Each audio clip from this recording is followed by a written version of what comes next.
Hello to everybody. My name is Alon Wald. I'm speaking to you from the top of Ammunition Hill that lies 1,000 meters from the old city of Jerusalem to the north in Jerusalem in Israel. Thanks to the Corona ordeal, this is the best way I can bring Jerusalem to your best understanding, to your hearts, to make a bond, to make a link, to make you understand what happened in Jerusalem about 53 years ago. We are going to celebrate the reunification of Jerusalem in a very peculiar, weird, different way this year because of the Corona. And we'll try to do it thanks to the Zoom and the internet in the most vivid and interesting way. Ammunition Hill. It commemorates one of the toughest, most difficult battles the paratroopers of the IDF ever conducted the past 72 years of our existence. And you need to understand that the story I'm going to reveal to you, that will start with a broader perspective and it will result eventually at the story of my family, of my own dear father who fell here 53 years ago, is really a very, very interesting story. And today, I'm not going to talk to you about sacrifice and about death and about the battlefield whereabout of Ammunition Hill. I'm going to talk to you about values, about the widest common denominator that we share from the both sides of the globe. 53 years ago, something happened, a 6-day war. It is a very famous war and we keep on talking about it. You need to understand that we are talking about something that not even one nation in the modern era could achieve. Within 6 days, Israel nation collided against 4 Arab armies and against all odds came out victorious. In this hill, the paratroopers made the pivotal battle that led the entire nation to reunite with the Holy Mountain, with the Western Wall, with the Jewish quarters. And I'm going to share some of the stories with you. When you come to Israel, you can see the IDF soldiers all over the streets of Israel wearing uniforms. They are indeed one of the best armies in the world, but they are not enough to collide against 4 Arab armies. Whenever a full-scale war falls on our heads, we need to summon the reservists. 80% of the fighting units are the reservists. Who are they?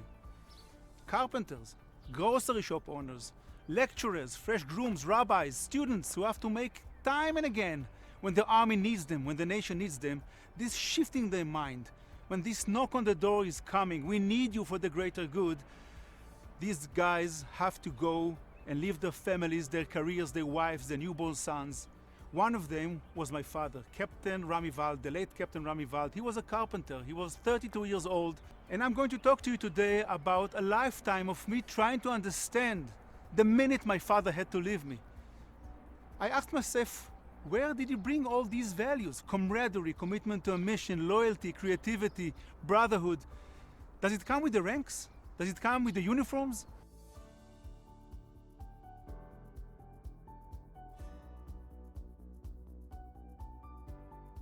Until today, we have here 300 meters of trenches and 40 bunkers, well preserved, intact, exactly as they were 53 years ago, when 120 paratroopers stormed to this hill against 120 Jordanian soldiers from the elite commander units of King Hussein. Israel nation was now facing 3 fronts: Golan Heights against the Syrians, Sinai Peninsula against the Egyptians, and the long border against the Jordanians, when the peak of the efforts was Jerusalem.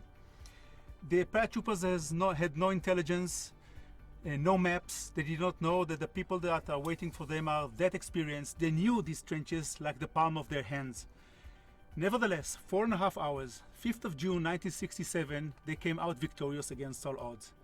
You guys, this is my childhood playground. I was running here in the trenches at the age of 5, 6, 7, 8 without understanding what does the notion of the words like war, Jerusalem, Zionism, death, the notion of the word father. I lost my own dear father over here. I did not know my father. I was 10 months when he had to leave me and my mother. Any war, any big war, any triumph eventually is being done, achieved by the person, by the human being.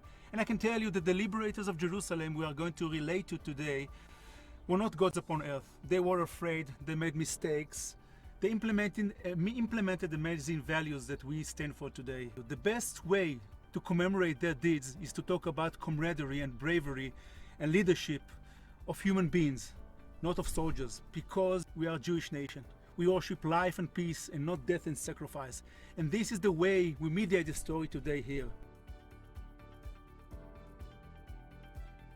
I can tell you for hours, each meter, who jumped on the hand grenade, who lost his life and how. It is important, but for this conversation, before the liberation of Jerusalem that we are going to celebrate in a very short while, the importance is to understand the heart of our nation, and this is going to be my focus today. And now I'm going to try to connect the dots. And I'm going to do it through the underground layer of Ammunition Hill. Underneath the trenches and the bunkers, we have the underground bunker of the Jordanians. Now, thanks to the JNF efforts, we have a very, very beautiful, impressive, state-of-the-art modern museum that will help me to tell you the story in the most vivid and creative way. If you are interested, please follow me. Some people say this is the safest place in Jerusalem. We are isolated completely from what's happening outside. And it helps us to bring the visitors to the most intimate resolution to understand what happened in Jerusalem 53 years ago. We are using animations and movies and clips. We are using music.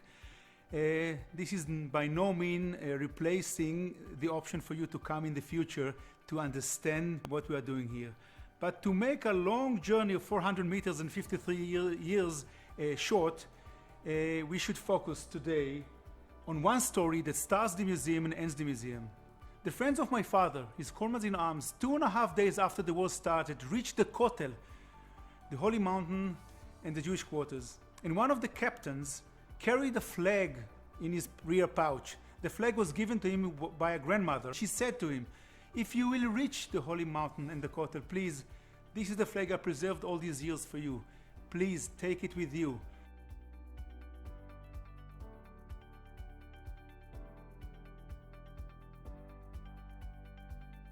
We are now at the more or less at the end of the museum. It was a short version and nothing, as I told you, can replace of actual being here. But we started with the flag.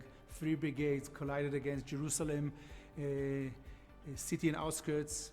And 2 days after my father was already killed, they reached the Kotel. And this soldier we met at the beginning took the pouch from his rear pouch, the flag, and along with 7 of his friends, created something we should relate to and never forget. They hanged the flag over the Kotel in a reunited Jerusalem. And when he heard that we are building this museum, he came to us and he told us, "This is the flag.